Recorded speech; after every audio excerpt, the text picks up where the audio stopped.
Welcome to Wednesday Night Empowerment. Tonight we have Sanae Martin with us.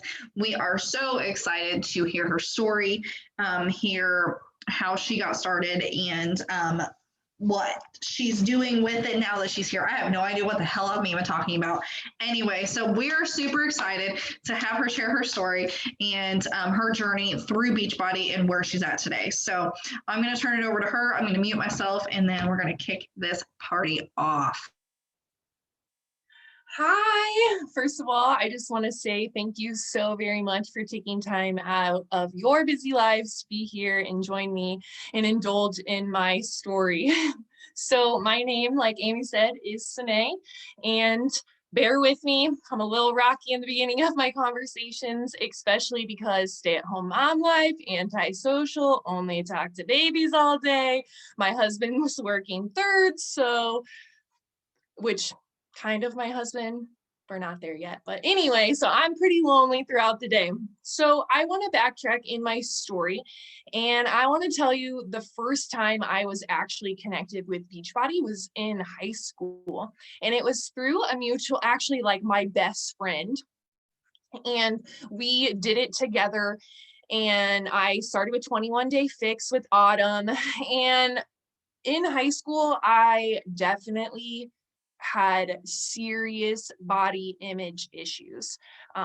I faced a lot of trauma in my early childhood, young adulthood, um, just most of my life actually until the past couple of years. But if I had to tell you all of that, we would be here all night. So I'm just going to get to the good, juicy parts to hopefully lead you into some of my story.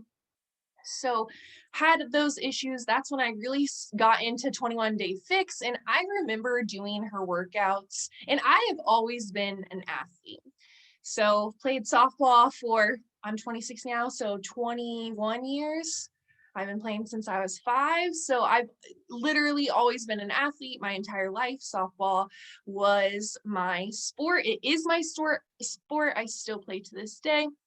But anyway, sorry, mom, race car brain.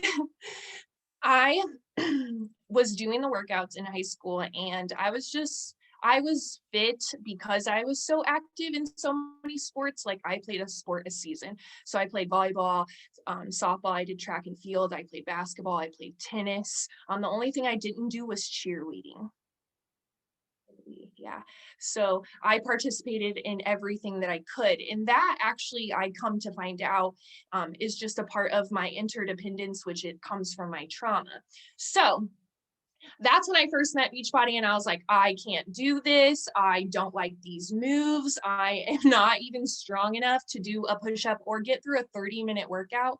And I was literally doing physical activity hardcore every single day, Monday through Friday, and sometimes Saturdays, because I was playing sports and it was competitive, and that really drove me because I had so much internal anger, like I said, past trauma. So that really made me a very competitive person. I was very comparative.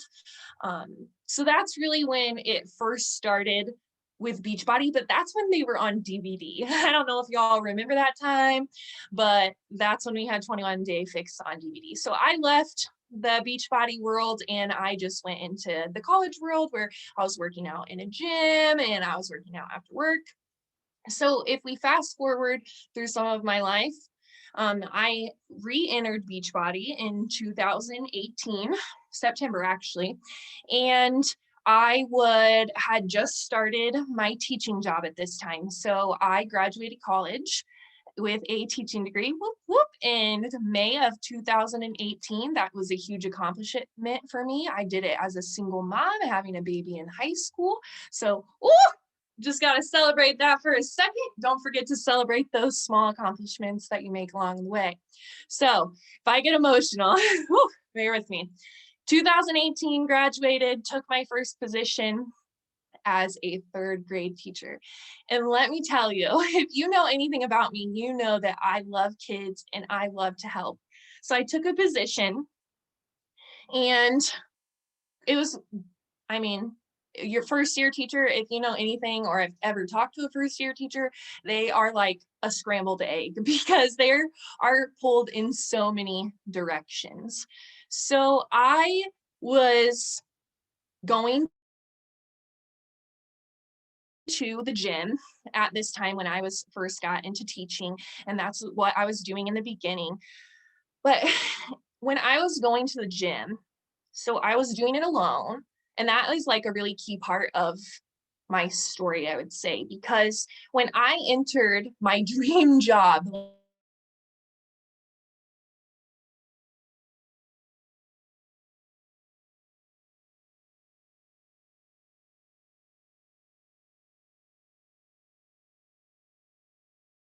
oh, entirely, like my heart breaks, like just thinking about it.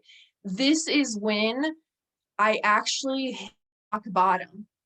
Like I thought I entered into my dream, like I'm crushing my goals. I made it. Like what? I'm here. I'm living what I've wanted for the past 23 years at that point, or whatever, however old I was. That's what I wanted. And I was like, whoa, I am depressed as fuck. Like, what is wrong with me? I'm going to this job that has always brought me joy. So I had to sit back and remember this is my first year.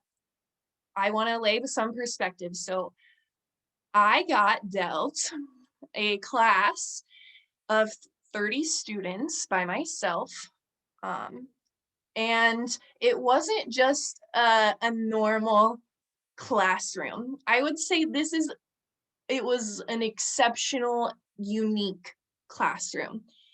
And I mean that because these students had been through so much trauma already in third grade that they were acting out. I mean, you know, people who have trauma, they are a product of their environment. And that was too much for me. I had a girl literally talking about sex in third grade with my other students. Like, and I was trying to manage this. Like, she was assaulting my other students. Like, it was a lot. Like, I'm trying not to get emotional just recalling this. So now, I remind you, if you know me, I'm a very bubbly person. I like to be optimistic. I like to see the good. And I was trying so hard in this environment, and I was just drowning deeper and deeper. My coworkers were this negative orb that sucked me in. The Ash experiment, so true.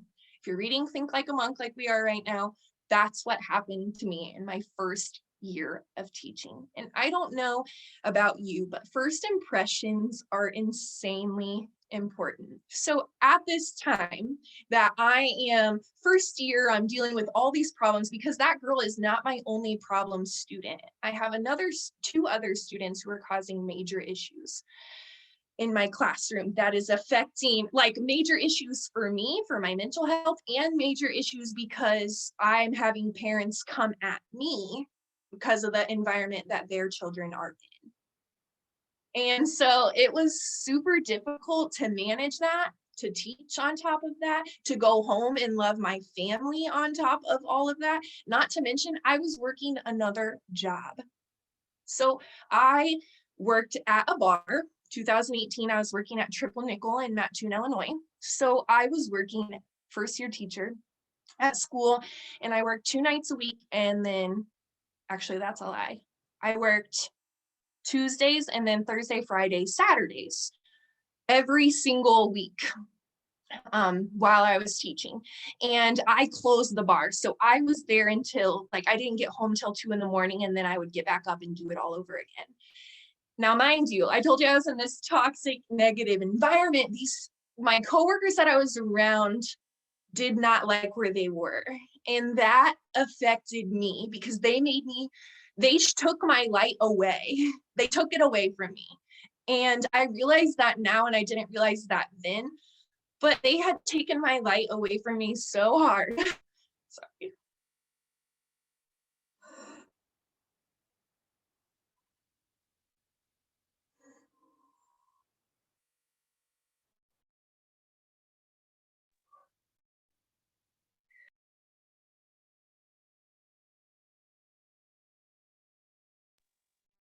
that I was drinking so much that I would go hungover to work sometimes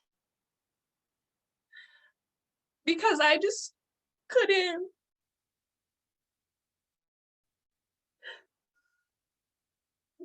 I couldn't believe in a culture of teachers how much negativity there was. And they saw the goodness out of me. And they turned me into one of them because I was alone there too. And that's why I was drinking. And then, as thankfully, sorry. Whew. So I was working that job and it was a lot. So I was working these late hours. I was obviously tired. I don't know if you know anything about HALT, but that's something that I recall for myself. And it's if I'm hungry, angry, lonely, or tired, that's could be some of the reasons that I'm feeling the feelings that I am. And that was part of it, but I was also literally supplementing to get through my days.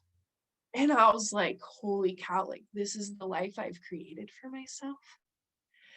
And then I got, so I had requested Christmas off from the bar because I have an 8-year-old daughter now.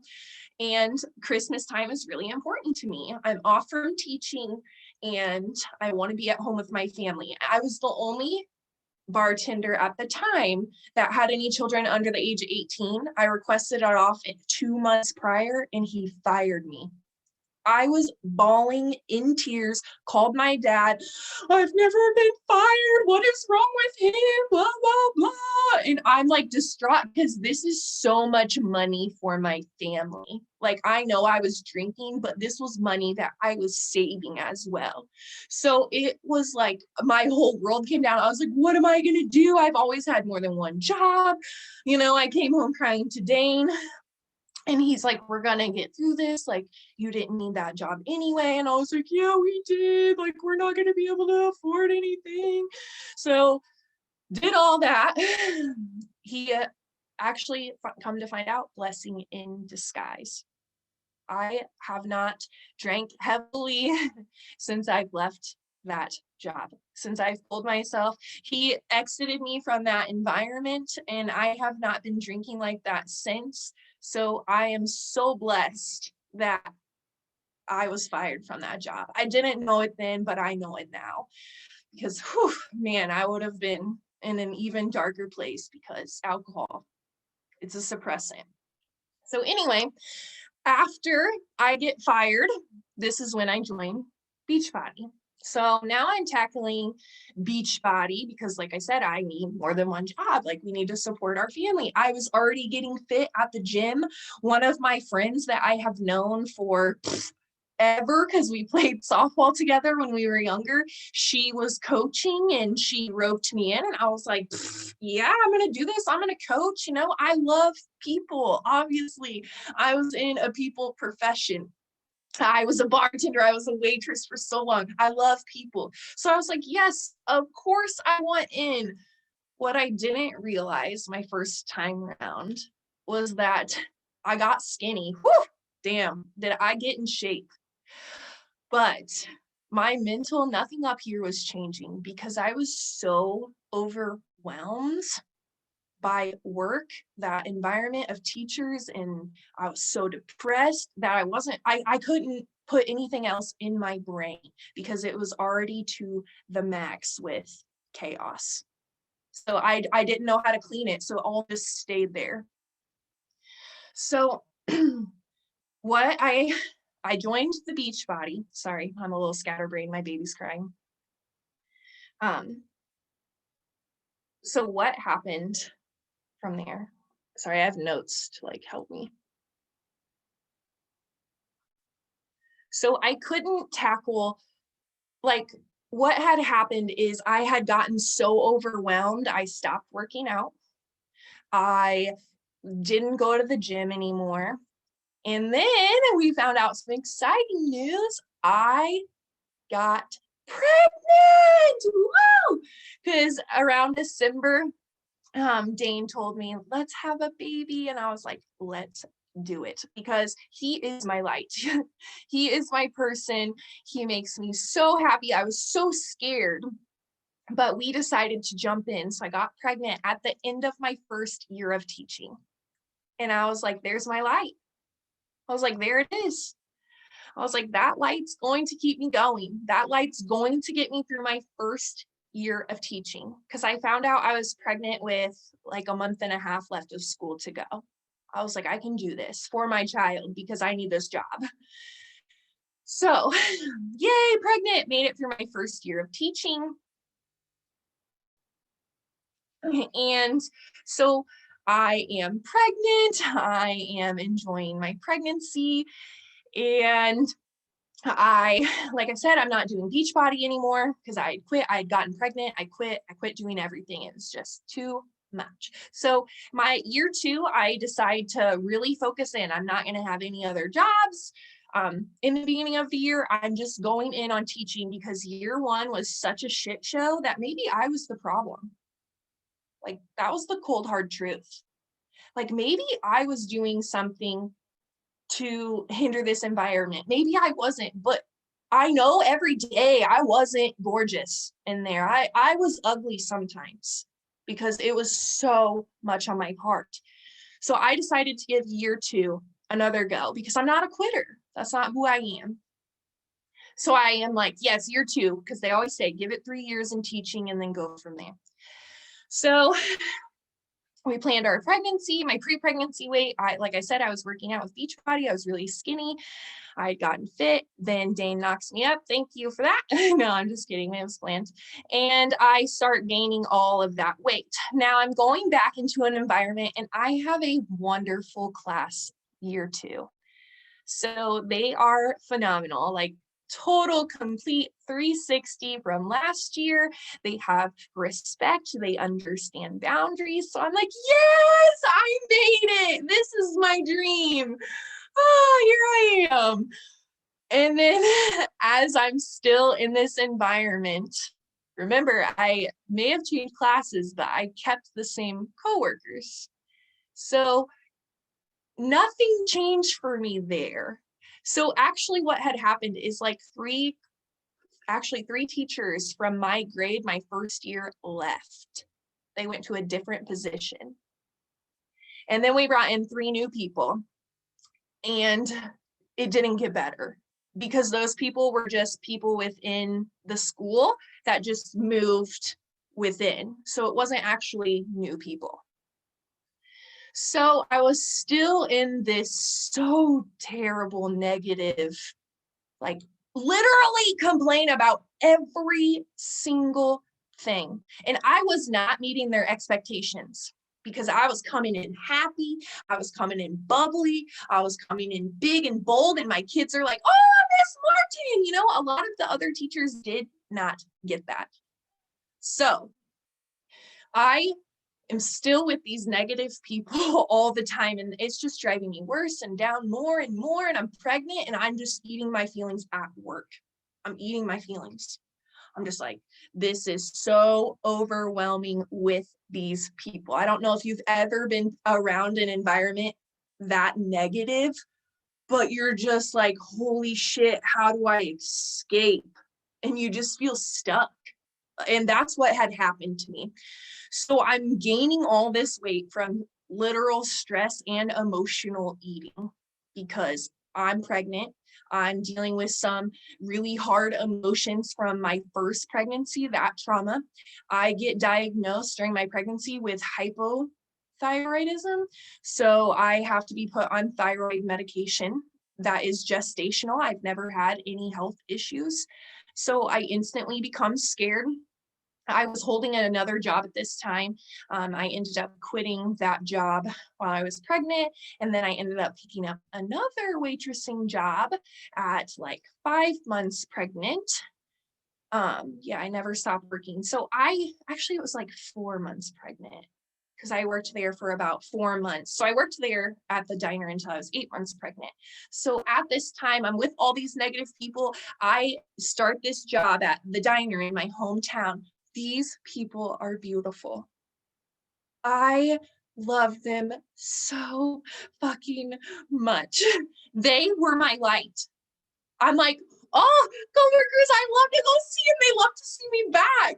I love this. So I couldn't give that job up even at 8 months pregnant. And I was huge. And by huge, I mean, in my pregnancy, I gained 64 pounds in 9 months. Like so much. I was working at the diner. I was stress eating from work, and these coworkers were my only light from the diner. And so those are the people that kept me going. Now, I went in to have my baby, Kaylin, on December 20th. It was, sorry, I'm sweating. It was a scheduled vaginal delivery. So I went in, they broke my water. I had went in with a birthing plan that I was going to stay clear of an epidural, but keep an open mind about an epidural, just because I know that I'm weird with medicine. I don't know. I just am. So I know that some of the side effects are super serious, but I didn't have any problems with my first child with the epidural or anything. So I was like, oh, I'll keep an open mind, But I had requested that I get Nubane, which if you don't, Nubane there was an off-brand of it. It's just like it's a really strong opioid, but it only lasted for about 45 minutes. And then the first thing that I had requested in my birthing plan that the hospital I went to was promoting was nitrous oxide, which is laughing gas. That's what they were promoting, and they were like, use this option first. And that's what I had asked for when I had hit about a 3 probably. I was like, oh, I'm ready for some laughing gas, like, let's get this party started. They were like, no party for you. The lady next door asked for the tank first, and it's the only one we have. So I'm like, okay, I got this. I'm just gonna breathe through it. And then, so I hit my 4, and I'm like, or 5, whatever. And I'm like, can't do this. I need some medicine. Like, I'm ready. So I get hit with the Nubane. I, like some of my family members, am not a drug addict. So I've never had opioids or the only drugs I had was like alcohol and legal drugs. So when this opioid hit me, it was a wild ride. I remember that part of the labor. And then it only lasted for about 45 minutes and I was back to excruciating pain, at least in my opinion. So I asked for an epidural at a 5. I was like, I'm ready. So this is where it gets icky. So brace yourselves. So epidural, anesthesiologist comes in. If you've had a baby, you know the position. Someone stands in front of you, typically a nurse, or typically I've never seen anyone else until this day. They had Dane stand in front of me, and what you do is you just curl over, tuck your pelvis, and then your head has to be down in their chest, and so they can get into the pocket in your back. So I asked, like I said, for the epidural at a 5. Anesthesiologist comes in. Doesn't go so well for me. While she's trying to get this epidural in, she cannot find my pocket in my spine. So I have a small curvature, a very, very small curvature in my spine. I've always had it since I was little. Nothing that has ever caused any other health issues. So she's trying to look for the pocket, and with an epidural, if you don't know, what they do is they go in and there's a small pocket in between certain vertebrae in your spine that they're going in with a long needle, probably like this. She couldn't find my pocket and she was constantly poking my back. So she was inserting this needle, and what it felt like was like those, if you've seen gears connected like 3 different sizes and now they rotate, that's what it felt like she was doing in my spine. And if you know anything about epidurals, you're not allowed to move while they're in. And if you know anything about contractions, they hurt like a bitch. So not moving, for her to find this pocket while I'm in significant amounts of pain was so hard, but I didn't move. My sister ends up in the room during this time. She's been in 10 plus delivery rooms between her friends, close relatives. And this has been the most traumatic she had ever seen anything done. Like, they had really fucked up my spine, like seriously. So what she had did in all those attempts, I had went from a 5 to a 7 when she was done. She didn't give me an epidural for a vaginal delivery. She had tapped my spinal wall. And so I got what you would get for a C-section. So after this happens, it gets a little blurry because I pass out. But I was put on a breathing machine because I tell them I can't feel my breathing. I can't feel my legs or anything up to my chest. At this point, I was worried because Dane had to be taken away because he was passing out from holding me for so long in that position. So when I wake back up, I'm fine. Thankfully, my baby's fine. And I don't have any feelings in my legs. I progressed from a 7 to a 9. I had finally got my breathing back, so they took me off the oxygen. And I am finally to the point where I'm ready to push. And I'm like, whew, you know, like, I know it's time. Like, I've been here once before. So I can feel all of that. So I go and do all the things you do to have a baby.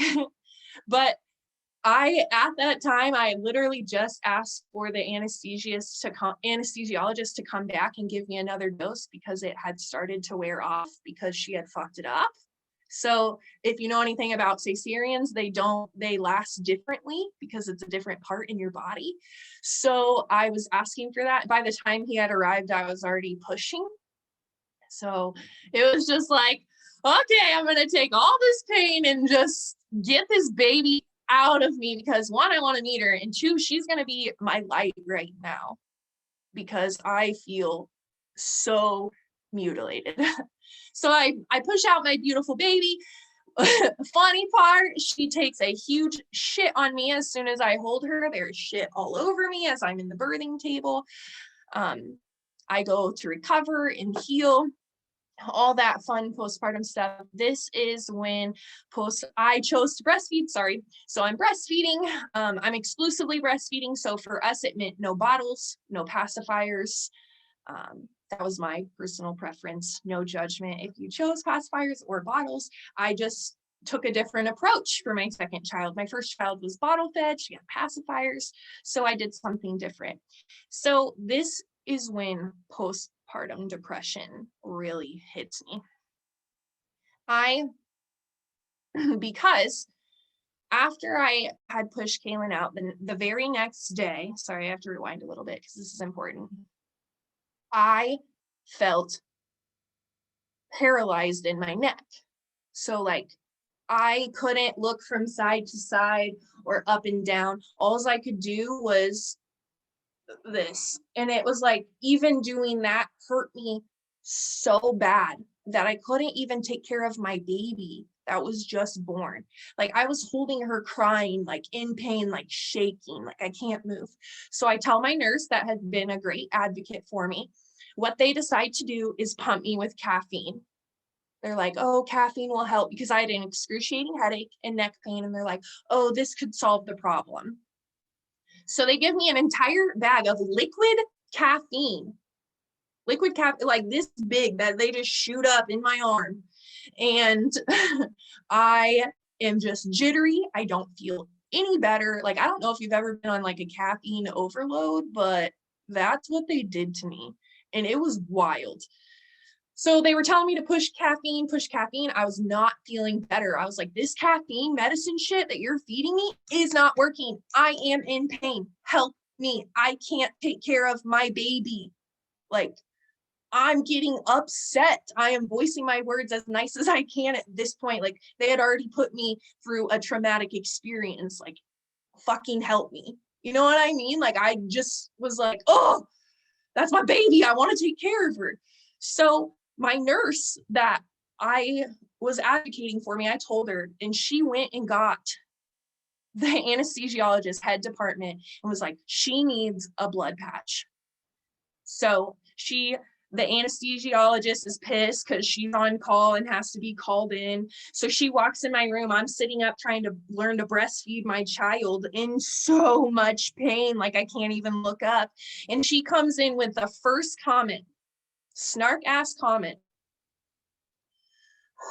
This girl sitting up, she doesn't need no blood patch. I'm like, I'm trying to take care of the baby that I just had. You need to get over here and help me.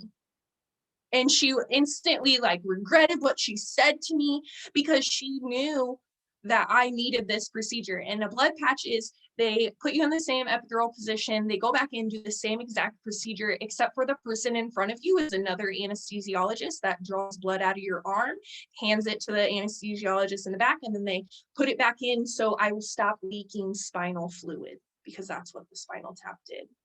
That's why I was in excruciating pain, because I was leaking spinal fluid.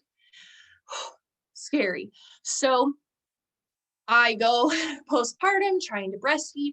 The first month and a half, probably, I was still battling significant pain. And I was so depressed about it because I was like, I'm going to carry this with me for the rest of my life. Like, I could be paralyzed, like in some mobility, because it was that bad still after a blood patch procedure. And then about a month and a half in, I had finally gotten to where I felt normal in my movements, my flexibility.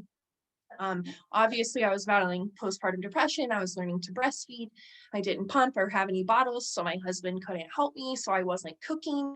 I don't know if you know this, but I want to make you aware, because my husband is wonderful, that if you are affected by postpartum depression, that your partner is 50 times more likely to be infected or affected by depression as well during this time.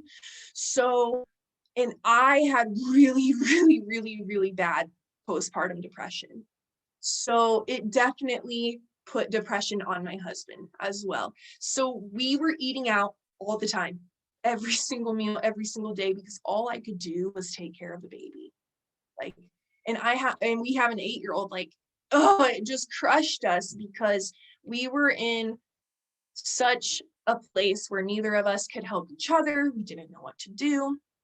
So I decide this is about the time where I'm like getting back on social media a little bit, because I tried to steer clear, because it was like I couldn't live through other people because we were stuck at home for so long because of COVID. So like it was making me more depressed. So I like took a little cleanse, and then I came back, and that's when I had started to see Amy again. I had met Amy when I first coached in 2018 with my friend that I had started with. I met her at like a little team gathering at the winery in Effingham. And I was like, ooh, I really like this girl. Like, so I had always been friends with her, but she had started popping up more, because of the Facebook algorithm. So I really started watching her about this time while I was battling all this postpartum depression. But from my first experience with Beachbody, I knew that I could not say yes to her or lean in with her until I was on my feet and I felt good in here and in here. And I knew that because the first time I didn't feel good in here, and I got skinny, but it didn't stay because I wasn't happy. I went right back to the same ways. So this is when I had met Amy. So I start watching her. I'm battling postpartum depression really significantly. I seek out counseling. Best thing I could have done. That pulled me through the light. I worked through some of my childhood trauma. I worked through some other trauma in my life. I definitely still have a lot of work to do with counseling, but I want you to know that I worked through a lot to get me out of the hardest stages for me of postpartum depression. I still battle that a little bit for sure, but I'm getting better because of this business. Because now, after that experience where I pushed out a baby, I got this terrible, awful needle in my back. I still want kids. Like, my husband and I would like to try for a boy. Like, we want a baby boy. If we get another girl, we will be just as happy. But I was like, I can't do this in that body, because that body at that weight reminds me of so much trauma that I don't want to have a kid. And that's not who I am. I want a kid. So I was like, I have to change something. And my counselor, I had started going to the gym, get back in so I could get out of the house away from my baby because I had been home for so long. And I was like, it's okay. And then Amy caught my eye again. And I was like, holy shit, I'm a lonely ass mom now. Like, sorry, I quit my job at one point in here. I forgot to tell you that. I resigned. Woo, quit my toxic job. After Kaylin was born and COVID hit, I was on extended maternity leave, and I decided not to go back this year. So I quit a job, and I'm not a quitter. So throw that in there really quick because I forgot. But anyway, so saw Amy, was like, oh yes, I love this girl. Like, if I could talk to her all the time, I would. So I decided to lean in because I knew that I needed someone to be there with me. Because one, I'm competitive and I like the people who are like, hey, did you show up today? And I'll be like, hell yes, I did. Like, I love that. And I love to teach. So this brings me so much joy because I have found my calling. I thought it was with kids, but it is with adults. And it's sharing my story and how I got through this trauma and what Beachbody has done to get me through all of it. So I was like, is that pretty much it? That's how I got back into Beachbody. And now I am doing the damn thing. I'm showing up. This is the happiest that I've been in my entire life. Let that blow your mind for a second. This is the happiest I've been in my entire life. And I truly believe that's because I sought counseling and then I continued to work on myself through Beachbody. Like, that has saved me. That has made me a better mom, made me a better wife, friend, sister. Like, I am here for this business. I'm here to indulge with all of you and make friendships. So there is just a small snippet of my long ass story. Thank you so very much for listening to me ramble for the past 45 minutes or so. I really appreciate you. And now I just want to open it up. And if you have any comments or takeaways, I've been trying to read your chats as they come in. But if there's anything you would like to say, the floor is now yours. I never knew your whole story. I never knew your whole story as far as like everything. I never knew that's not even everything. It gets ickier. So, if you guys don't know, we have to get on it, but me and Sinead are gonna start a podcast. We're gonna do this shit. Yes, our lives have been crazy, but we're gonna hone in and get it done. And I am so incredibly excited to hear more of your story and to be able to share that with you. And it's funny that you say that we met at that party because that was exactly what it was for me. Like, it's like you're trying to say like, oh, well, I just met this person and I just like fell in love with them. But it's really what it was. And I saw you on social and I'm like, there's that Sinead girl. I wonder if she's still doing Beachbody. She's really cool. I like her. I want her to do this with me. And I love that you said that you had to be in the right mind space in order to do this again. And like that is why you're still here. And I think that's where a lot of people get caught up and give up because they can't get their head into it. Like, you get to a certain part in your journey and they talk about it in the 12-week year. It is like you have different stages in your decision-making process. You're like uninformed optimism into like informed pessimism. And then you're in that valley of despair. It's a really, really funny graphic. And then you either come up the other side, like, and you reach your goal, or you go back up again to the other side of the scale, back up to informed pessimism and uninformed optimism. And then you start that cycle right back over again. And I think it's really interesting with you, and why I really wanted to hear your story is because you have been on both sides of this now. So you have been on the side of, you started it, you thought this is going to be the thing, and then it wasn't, because you had so many other things going on in your life, and this is not the thing that was going to solve it all, because you actually had to do the work in here, and that the products and the workouts and the nutrition wasn't going to do it for you. You have to actually put in the work. And that is really, really beneficial. And I think a lot of people need that piece right there. Like, all that work that you've put in between, it's not been because of Beachbody, it's been because of you. It's been because you needed a change. It's been because you needed to change your life. It's because you sought counseling. It's because you quit your job. It's because you took yourself out of that environment, and now you're here killing this shit because you decided that you were enough, because you decided that this was going to be the thing that is going to change your life. And you've done all the work to get here. I'm so fucking proud of you. Oh, thank you. You make my heart smile. That is definitely true. The products the first time around, I was not using them religiously. I'm not going to lie. I wasn't. I had Shakeology bags building up. I'm just like, why am I paying for this if I'm not even using it? And I just let it sit, and I kept paying for it, like, until I had hit that rock bottom where I was like, I got to get rid of this. Mm-hmm. But now I use them every day. Like, I literally told Amy, I was like, oh my God, I ran out of Shakeology and I didn't even know if it was going to come today. Like, I didn't know what I was going to do. Yes. And back then I had several bags, like, backstocked. So the products are definitely, you have to lean into all of it. You really do.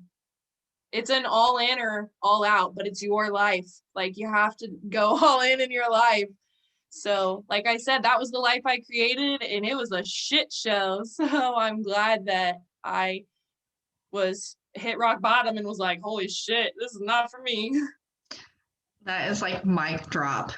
You have to go in all out. Like, I love it. I love it, because I am that person.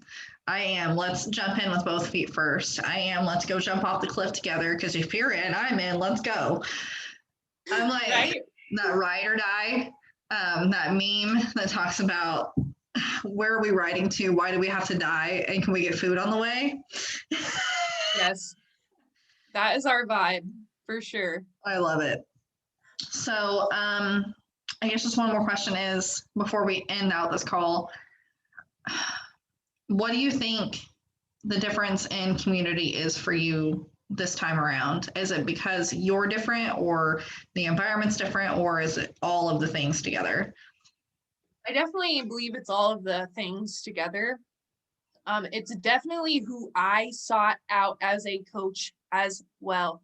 So remember this when you're recruiting. That's what I try to remember. Just some advice is that, like, what was I looking for from Amy? And Amy brought something that my first coach that I love to death, and I will never say anything bad about her. She was battling her own mental shit too. And I was looking for someone who was in a similar path as me. And I knew that was, so, I mean, Amy had kids, Amy was there. I mean, she was doing the damn thing. Like, I'm in that lifestyle now. I'm not single anymore. I'm not in college. So I was looking for someone who is on the same terms as me. I was looking for that compatibility, that soulmate in a friend. Yes, you found your person. I'm so happy to be your person. I'm so damn thankful for you. I'm so thankful that you took time out of your night and got all prettied up. You look beautiful, and had to kick your kid out in the other room with your brother, and it's just so nice. Isn't it amazing? I love it. I love you so much, and I love that you spent your evening with us. And I want to thank you so much for sharing your story, and I can't wait to dig into more. So stay tuned, y'all. We're going to take over the effing world, just so you know. This is going to be, the playback will be posted we'll have to figure out all those things. But I'm going to stop recording and we will let Sine get on with her evening. And thank you so much for everything. If nobody else has anything else, I am going to end this meeting. Good, good. All right. Thanks.